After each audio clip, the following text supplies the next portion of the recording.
Progress.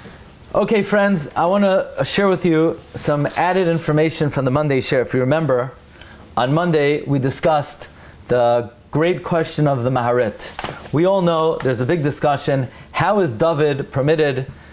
And Roi Lavai Bekahal, but he comes from Rus, and Rus comes from Moav. How does Rus come from Moav? Because Rus is a descendant of Balak.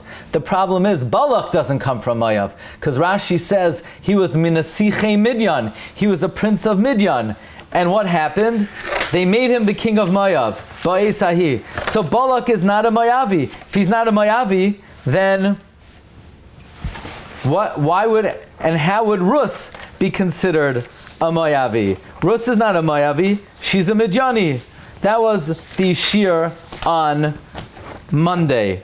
So we gave a number of answers. We explained from the Marid himself, gave 3 answers, namely,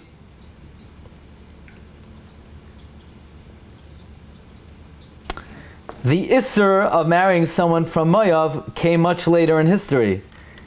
At the time of the Gezerah, Balak was a member of Moav, and therefore he's included in the Gezerah. Furthermore, the reason for the Gezerah is because they didn't give us bread and water. Balak was the one responsible for that. Furthermore, the reason why Moav is us is because they hired Bilam. Balak hired Bilam. So even though technically Balak was not a Moabite, he was a Midianite, but the prohibition of Lo Yaveh Moavi would have applied to Balak. We also pointed out from Piskei Tosfos that Balak was a Midianite, but his son-in-law was a Moabite. So Rus came from the son-in-law of Balak. It says Rus was Bas Benoi Shel Balak. No, she was really Bas Bitoi Shel Balak. Balak was a Midianite, the father-in-law of a Moabite. That's Piskei Tosfos. Just to point out, the Ben La'ashri brings from the Arizal, and I didn't say this, that Balak was a descendant of Yisroi. If he's a descendant of Yisroi, l'chayra, doesn't that mean he was a Midianite and not a Moabite? But I happened to see this week that this question that we dealt with on Monday was asked to 2 Gedolei Yisrael, Rabbi Chaim Kanievsky and Rabbi Aharon Leib Shteinman. So let me just share with you a little bit what they say about this.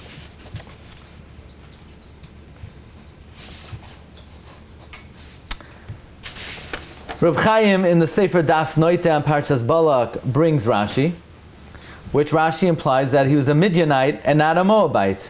By the way, we happened to point out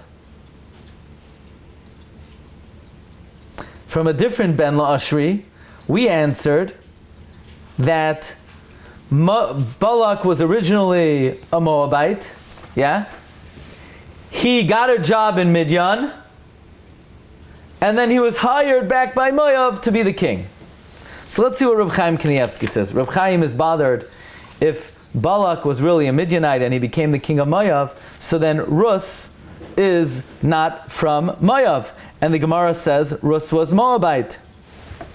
So they asked this question of Reb Chaim Kanievsky, and Reb Chaim says what we said, that really he was a Moabite, he was appointed a prince in Midian, and then he became a king in Moav. Reb Chaim Kanievsky says this in Time of the Quran, Parshas Kiseitze. So I never knew that, because I thought it would be in this week's Parsha. It's in Kiseitze.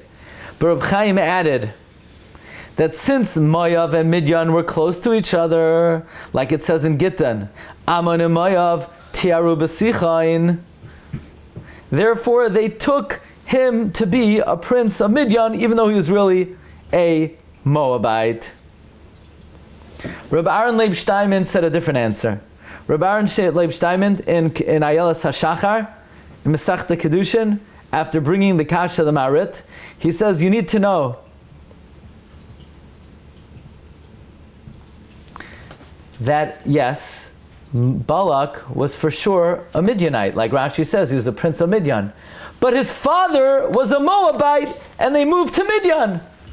Says Rabbi Leib Shteinman, you have to say that really Balak His father was from Moav. His father moved to Midian. He grew up in Midian. He got a job in Midian. Then he became the king of Moav. So even though socially he was a citizen of Moav, ethnically he was a Moabite, the Moshav Zakenim also brings this answer. In the Sefer Chosen Yosef of Rabbi Yosef Engel, he also offers an answer, but I did not have a chance to see. You could look it up in Ois, Reish, Lamed Tes. So these are really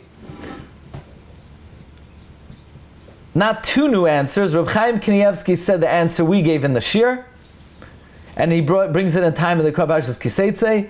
And Reb Aharon Leib Shteinman offers a new answer, namely that the father of Balak was a Moavi. Okay, so I just wanted to add that to what we discussed on Monday. Recording stopped.